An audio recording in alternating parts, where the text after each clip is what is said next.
2019 marks the 50th anniversary of the Expanded Food and Nutrition Education Program.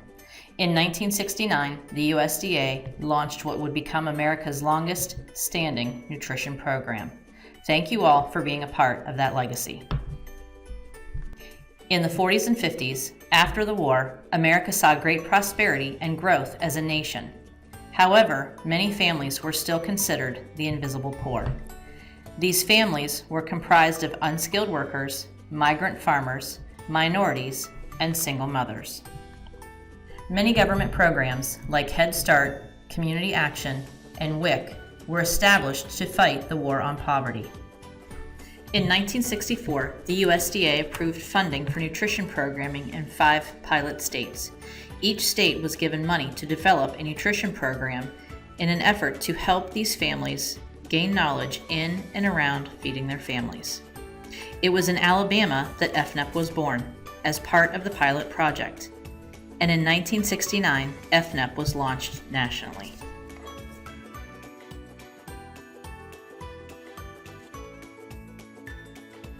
Bill Phillips, June Ewing, and Juanima Flasher of Ohio State University Extension, Mahoning County remember the beginning successes and challenges of EFNEP in Mahoning County.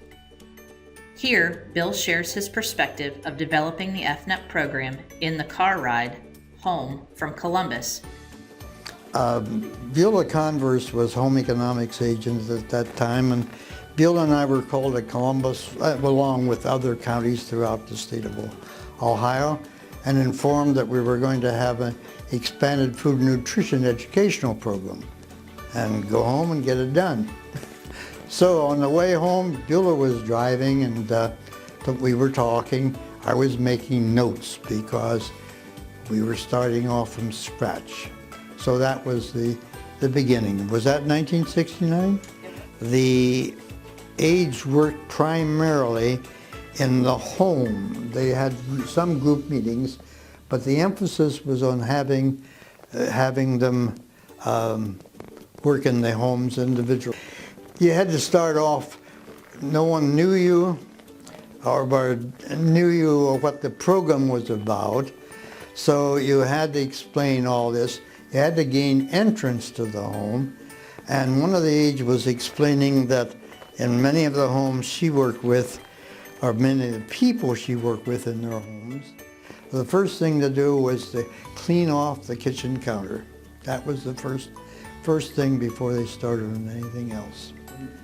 They just went out and started knocking on doors, visiting with friends and family, because there was no knowledge of the EFNEP program at that time. In 1970, Juanima Flasher became Mahoning County's home ec agent. She shares the struggles faced with the new program as well as the successes that each nutrition educator experienced. It was both exciting and it could be frustrating at times, but because I think Extension was feeling its way just as the educators were feeling their way, or the aides as we called them at that time. There were tweaks to the program, and of course every time we got used to something in the program, they would make a change down in Columbus, and so I'm sure that's still going on. There are several things that stand out, let's say. First of all, reports were a pain then, just as they are now. We did not have computers in 1970 and not for quite some time, and so those reports had to be done by hand. And so each educator had 35 or so families, and each of those educators would turn those reports, those handwritten reports, into the home economics agent, who was then responsible for filling them out. So 35 families times 8 to 16 educators, it got to be a real chore. So that's one thing that stands out. The other thing that stands out, though, is the sort of innate talent that I found that so many of the aides had. Some of them were natural teachers. Some of them struggled with it, but some of them were natural teachers. Many of them were just so compassionate about what they did and the families that they found, and just a set of wonderful women. June Ewing, Mahoning County's first EFNEP nutrition aide, shares with us that, like today, in the beginning, they were hoping for positive impacts. Extension office for 33 1/3 years. And we started as nutrition aides, and then we became nutrition educators. It was a brand new program, and so we had to, they told us that we have to see if we could teach the people in the community that needed to eat healthier. And I don't know what our statistics were as far as being one of the counties that probably was not the most healthiest county, but we did have a job to do, and we had a responsibility to do. And that was made clear that we wanted to make changes. And one of the questions that they would have to answer after we've had classes with them was the knowledge gained. And that's how we could determine if the families had, learned how to shop for different articles, food articles. Also to know how to stretch their food dollars, because I think food stamps was probably prevalent at that same time. So families were using food stamps, and we had to also make sure that they were buying healthy foods with their food stamps instead of what we called at that time junk food. As was the case 50 years ago, community partners remain an important asset to EFNEP programming. Here we see Rachel Riddiford from Dayton Children's Hospital as she explains her perspective and the impacts of EFNEP today. Dayton Children's Hospital has been working with EFNEP for a number of years. I, as a registered dietitian, have known about them all my career, and that's been a long career. And I've always heard about them in high regard, held them in high regard, had positive interactions. More specifically, we've run what we call a Healthy Way program in the community with community partners, and EFNEP is providing the education. So it's for kids, and it's also for adults. We have families, and we've separated the kids out. I know EFNEP can handle them both in the same classroom.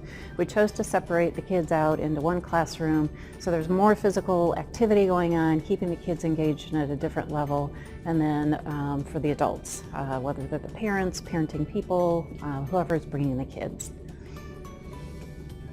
We chose to partner with EFNEP because I know about the quality, I know about the peer educators. I can't speak enough about peer education. There are things that I cannot say to somebody, well, I can say, but they will not hear, compared to a peer educator who will say the exact same thing, and it's taken to heart, heard, and found very helpful.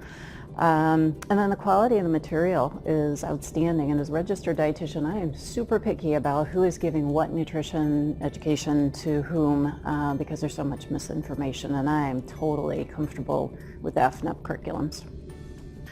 The best thing about EFNEP, well, other than as a clinician and a professional knowing that the information is solid, is providing that information in an incredibly friendly, engaging way. And we've had so many opportunities in working together over the last couple of years, working on 2 programs at least a year, where I just watch in total awe the educators bring in reluctant participants. So they've shown up because they were referred by their physician to come to these classes, mostly. They could be coming from the community. And they show up maybe not really wanting to be there, but feeling like they have to be. And these educators find a way to bring them in. And then by the end, these reluctant people are just participating. It's amazing. It's fantastic. Oh, that's one thing that's really fantastic about working with EFNEP. They are, for both curriculums, they're looking at outcomes. They're measuring outcomes, and they will share that kind of behavior-based, education-based outcomes. You have to know what your outcomes are, whatever you're looking at whatever program you're running, because if you don't know your outcomes, 1, you don't know if you made a difference, and 2, if you're looking for funding, if you're looking for bringing more people on board, more entities, you've got to know your outcomes. You've got to know your story. If you're even thinking about bringing EFNEP to your site, do. Just do. They're very professional. They know what they're doing. They come fully equipped. They need very little from you other than a site and people. EFNEP reaches roughly 500,000 low-income adults and youth each year. At least 80% of families live at or below 100% of poverty, and nearly 70% are of minority status. More than 90% of adults improve their food intake. Thank you for continuing EFNEP's legacy.